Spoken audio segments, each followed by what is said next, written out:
Hello दोस्तों, आज मैं फिर से एक और क्वेश्चन लेकर आया हूँ आपके लिए। Question number 3, show that root 5 can be represented on a number line. तो रूट 5 को हमें शो करना है कि वो एक नंबर लाइन में रिप्रेजेंट हो सकता है। तो इसके लिए हमें कंपास की ज़रूरत है। ठीक है, कोई भी मेज़रमेंट लेने के लिए कोई भी डिवाइस की ज़रूरत है। ये ले लो या फिर रूलर ले लो, कोई भी ले सकते हो, बस हमें मेज़रमेंट के लिए चाहिए। और पेंसिल की ज़रूरत होगी और साथ ही साथ इरेज़र की भी।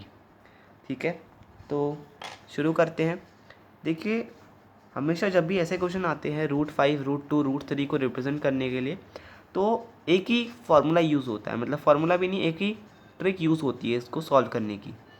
तो वो ट्रिक कैसी है अभी मैं आपको बताता हूँ। देखिए, यहाँ पर रूट 5 लिखा हुआ है ना, तो हम रूट 5 जो है हमारा, ठीक है, जो रूट 5 है ना हमारा, तो रूट 5 को कैसे लेंगे यहाँ पर देखते हैं। पहले हम 2 सेंटीमीटर की यहाँ पर लाइन खींच देंगे, सॉरी 2 यूनिट्स की। ठीक है, सेंटीमीटर ही लेंगे, यहाँ पर मैं लिख देता हूँ, लिखने की ज़रूरत नहीं है वैसे। यहाँ पर जो है ये हमारी 2 यूनिट्स की लाइन है। सेंटीमीटर इसलिए नहीं ले रहा हूँ क्योंकि सेंटीमीटर में कभी कभी इतनी छोटी मेज़रमेंट यहाँ पर आ जाती है कि हम अच्छी तरह से फोकस नहीं कर पाते हैं उसमें। ठीक है, तो इसलिए मैंने यहाँ पर यूनिट्स का यूज़ किया है। और मैंने इधर लिख देता हूँ, यहाँ पर मैंने 1 unit is equal to 1 centimetre. 1 unit का मेज़रमेंट यहाँ पर 1 सेंटीमीटर है। अब देखिए यहाँ पर क्या है, मैंने 2 यूनिट्स की यूज़ किया। अब आप बोलोगे 2 यूनिट्स की तुमने क्यों यूज़ की, तो उसका जवाब आपको थोड़े बाद मिलेगा जब आप ये क्वेश्चन को अच्छी तरह से सॉल्व करना सीख जाओगे। ठीक है, तो ये हमारा जो है, अब हमें एक परपेंडिकुलर खींचना है, मतलब स्ट्रेट जो कि 90 डिग्री फॉर्म करे, ऐसी लाइन खींचनी है 1 सेंटीमीटर की, जिसको हम 1 यूनिट्स बोलेंगे। और ये जो पॉइंट है, लास्ट पॉइंट, इसका एंडिंग पॉइंट, इसको हम सी नाम दे देंगे। फिर इसको और इसको जॉइंट करा देंगे। अब हम क्या करेंगे, यहाँ पर इसके ये 90 डिग्री है जैसा कि हमने बनाया था, इसमें पाइथागोरस थ्योरम यूज़ करेंगे। ठीक है, जो मैं आपको स्टेप्स बता रहा हूँ इसको अच्छी तरह से आपको लिखने भी पड़ेंगे। ठीक है, तो मैं अब यहाँ पर आपको पाइथागोरस थ्योरम इसमें यूज़ करके दिखाऊंगा। पाइथागोरस थ्योरम क्या कहता है कि जो हाइपोटेनस का स्क्वायर होता है वो perpendicular square plus base square. ठीक है, तो हाइपोटेनस कौन सा है यहाँ पर, हाइपोटेनस वो होता है जो 90 डिग्री का जो ये एंगल बनता है, इसके जो ये वाली साइड होती है एंड वाली, ये वाली, तो ये जिस तरफ पॉइंट करती है, एसी की तरफ पॉइंट कर रही है, इसका मतलब हमारा जो हाइपोटेनस है वो एसी है। उसके बाद परपेंडिकुलर वो होता है जो कि स्ट्रेट होता है। स्ट्रेट कौन सा यहाँ पर, बीसी है। तो बीसी कितना हुई 1 सेंटीमीटर, 1 स्क्वायर। बेस कितना है, बेस ए बी कितना है 2। ठीक है, अब ए सी का स्क्वायर को हम ऐसे ही रहने देंगे। 1 का स्क्वायर 1 होता है और 2 का स्क्वायर 4 होता है। तो हमारा ए सी का स्क्वायर कितना हो गया, 5 हो गया। अब ए सी कितना हो गया हमारा, रूट 5 हो गया। ठीक है, तो मतलब ये समझो किसी भी तरह हमें ए सी को हर हालत में यहाँ पर रूट 5 लाना है। अगर यहाँ पर रूट 2 होता तो आप किसी भी हालत में इसको ए सी, आपका पहला मकसद यही होता कि आप ए सी को किसी भी हालत में रूट 2 लाओ। रूट 3 लिखा होता तो आप किसी भी हालत में रूट 3 लाते ए सी को। अब कैसे लाते वो मेज़रमेंट पर, अगर यहाँ पर आप 1 लोगे, मैंने यहाँ पर 2 लिया है 2 यूनिट्स, और यहाँ पर 1 लिया है 42 BC, मैंने इसलिए लिया ताकि यहाँ पर रूट 5 आ सके ए सी का मेज़रमेंट। आप इसको पहले ही ओरली करके रफ फिगर आप बना सकते हैं पहले ही ओरली। ठीक है, अगर यहाँ पर 2 होता, रूट 2 लिखा होता, तो मैं क्या करता है यहाँ पर 1 यूनिट लेता और यहाँ पर भी 1 यूनिट लेता। ठीक है, तो कितना बन जाता, रूट 2 बन जाता। अब रूट 2 आ गया था तो रूट 2 के फिर से यहाँ से मैं एक और परपेंडिकुलर लाइन जो है ऐसी खींचता, परपेंडिकुलर लाइन फिर से खींचता, उसके यहाँ पर रूट 3 बन जाता।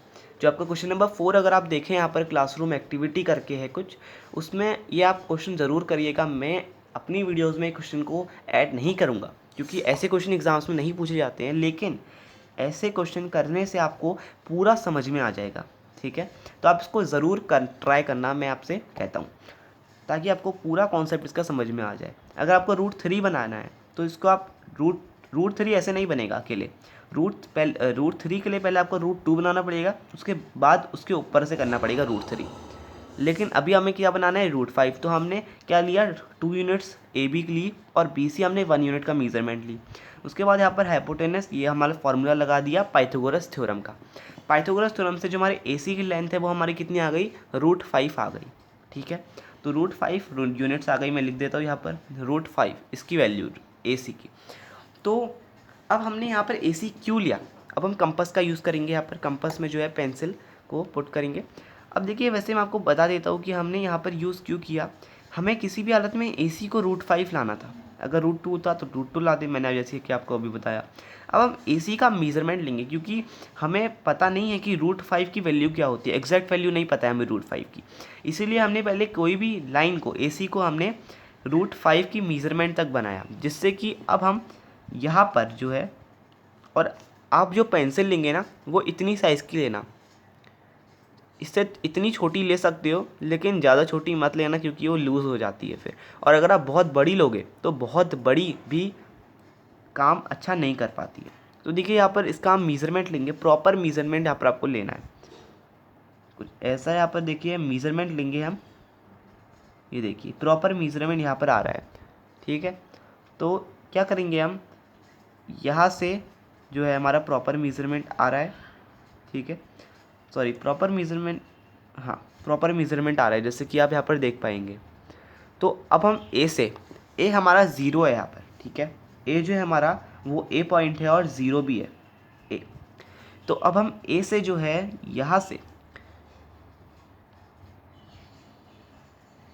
ऐसे एक आर्क खींचेंगे। जो हमने ए सी की वैल्यू इसमें पुट करी है, ए सी की वैल्यू हमने जिस इसमें नापी है, तो कंपास से हम इसको यहाँ से ए पॉइंट में, हमारा 0 होगा पॉइंट, यहाँ से हम एक आर्क खींचेंगे। ठीक है, आर्क मैंने खींच दिया है, आपको दिख रहा होगा ये वाला आर्क। तो ये जो हमारा, इसको थोड़ी लाइन को जो है एक्सटेंड करा देंगे, नंबर लाइन को। ये जो हमारा पॉइंट होगा ना जिसमें ये इंटरसेक्ट कर रही है, ये हमारा जो पॉइंट है ये √5 है। ठीक है, ये हमारा जो पॉइंट है ये √5 है। तो हमने क्या करा, √5 को नंबर लाइन में रिप्रेजेंट करके दिखा दिया। ठीक है, आई होप आपको ये क्लियर हो गया हो। तो स्टेप्स ऑफ कंस्ट्रक्शन लिख लेते हैं अब। छोटे छोटे स्टेप्स ऑफ कंस्ट्रक्शन है। पहला स्टेप यहाँ पर हमने क्या करा, पहला स्टेप हमने यहाँ पर करा, हमने एक लाइन खींची ए बी। ठीक है, हमने ए बी को ड्रॉ कर लिया, draw a line that will be A B. दूसरा पॉइंट क्या है, हमने ए बी कितने 2 यूनिट्स की बनाई। ठीक है, उसके बाद हमने बी सी बनाई। ठीक है, बी सी परपेंडिकुलर बनाई किसके, draw B C perpendicular to A B. ठीक है, बी सी हमने परपेंडिकुलर बनाई किसके, ए बी के। उसके बाद तीसरा पॉइंट, हमने ए सी को ज्वाइन कर लिया और ये हमारा 1 यूनिट होगी। उसके बाद हमने ज्वाइन करा दिया ए सी को। फिर जो हमारा फोर्थ पॉइंट होगा वो पाइथागोरस थ्योरम होगा। ठीक है, हमने पाइथागोरस थ्योरम का यहाँ पर यूज़ किया, और पाइथागोरस थ्योरम के नीचे आप क्या लिखोगे, ये सब लिखोगे। ठीक है, जो मैंने यहाँ पर लिखा है ये सब आप यहाँ पर लिखोगे। उसके बाद फिफ्थ पॉइंट है हमारा, हमने क्या किया, फिफ्थ बाद में इसका मेज़रमेंट लिया और यहाँ से ए से हमने आर्क दे दिया। टेक प्रॉपर मेज़रमेंट, मेज़र लिख दो या फिर, of line A C and from point A put an arc on number, number को ऐसे भी लिखते हैं। ठीक है, NO फिर डॉट लाइन। देखिए, हमने स्टेप्स ऑफ कंस्ट्रक्शन यहाँ पर लिख लिया है। अब हमारा जो √2 है वो यहाँ पर आ चुका है। तो मैं आपको फिर से रिवाइज करा देता हूँ ये, क्योंकि थोड़ा इंपॉर्टेंट क्वेश्चन भी है। हमने क्या किया, यहाँ पर ए पॉइंट हमने पहले ए बी लाइन खींची। ठीक है, ए बी लाइन खींची कितने, 2 यूनिट्स की। क्यों खींची 2 यूनिट्स की, इसलिए खींची ताकि हमारा √5 आ सके यहाँ पर ए सी का मेज़रमेंट। ठीक है, तो 2 यूनिट्स खींची। फिर हमने बी सी परपेंडिकुलर खींची ए बी के 1 यूनिट्स की, उसके बाद यहाँ पर रूट 5 आ गया। हमने पहला हमारा एम जो था वो यही था कि यहाँ पर 2 यूनिट्स आए, 1 यूनिट आए, ताकि यहाँ पर रूट 5 आ सके। किसी भी हालत में यहाँ पर हमको रूट 5 लाना था। क्यों? क्योंकि यहाँ पर हमसे क्वेश्चन में रूट 5 को रिप्रेजेंट करने के लिए बोल रहा था। अगर रूट 2 को करता, रूट 3 को कहता, तो हम वही मेजरमेंट, रूट 2 को करता तो हम यहाँ 1 ले लेते, 1 ले लेते, हो जाता। अब रूट 3 को करता तो हम पहले रूट 2 बनाते, उसके बाद रूट 3 उसके ऊपर से फिर से फॉर्मेशन करते। ठीक है, तो जैसा कि क्वेश्चन नंबर 4 में है, इस एक्सरसाइज के क्वेश्चन नंबर 4 को अगर आप देखें तो वो भी ऐसा ही है, उसको ज़रूर ट्राई करना घर में। उसके बाद यहाँ पर हमने क्या करा, पाइथागोरस थ्योरम यूज़ कर दिया इसमें। पाइथागोरस थ्योरम करके यूज़ करके रूट 5 आ गया AC की वैल्यू। AC की वैल्यू को हमने कंपस की हेल्प से क्या करा, हमने कंपस की हेल्प से इसको मीज़र किया। ठीक है, और मीज़र प्रॉपर होना चाहिए। ठीक है, मीज़र किया। उसके बाद हमने ए को हमने 0 माना है, ए से हमने यहाँ पर आर खींच दिया, वही कंपस से। कंपस की मीज़रमेंट जब आप लोगे ना AC को, उसके बाद आपको इसको कुछ ऐसा थोड़ा ऐसे नहीं करना है। अगर ऐसे करोगे तो मीज़रमेंट पूरी गड़बड़ हो जाएगी। प्रॉपर ऐसा करना है और फिर सीधे सीधे करना है, कोई हिलाना डुलाना नहीं है इसको। उसके बाद क्या करना है, यहाँ पर आपका रूट 5 आ जाएगा। तो ये आपका क्वेश्चन हो गया सॉल्व। अगले क्वेश्चन के लिए मिलते हैं अगली वीडियो में, तब तक के लिए गुड बाय।